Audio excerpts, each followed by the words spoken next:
ప్రార్థన చేసుకోవడానికి నీకు సమయం ఇస్తాడు. నువ్వు ఎంత సమయం, 24 గంటల సమయంలో నువ్వు పని చేయాలి. నీ బిడ్డలు పోషించబడాలన్నా, అనేక స్థితులు మార్చబడాలన్నా సరే, నువ్వు పని చేయాలి. పనికి ఒక సమయం ఉంటుంది. మనం పొద్దుటే నిద్రపోవడానికి ఒక సమయం ఉంటుంది. మనం అంతా శుభ్రం పరచడానికి ఒక సమయం ఉంటుంది. ప్రార్థనకు సమయం ఉండదండి. అన్నిటికీ సమయం ఇస్తాం. మనం ప్రార్థన మాత్రం ఒక ఫంక్షన్గా మనం వెళ్ళాలండి. ఫంక్షన్కి వెళ్ళాలి, పొద్దుటే పెళ్ళి వాళ్ళు పెట్టుకుని కూడా పొద్దుటే పెట్టుకున్నారు.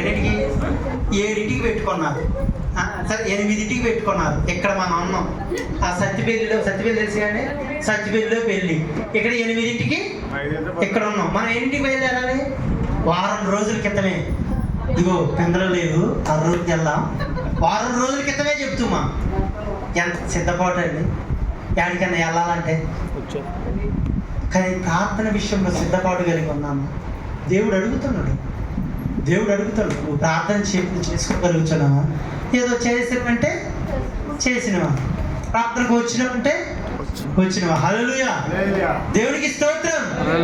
దేవుడు నీకు సమయాన్ని ఇచ్చినప్పుడు ఆ సమయాన్ని సద్వినియోగపరచుకో.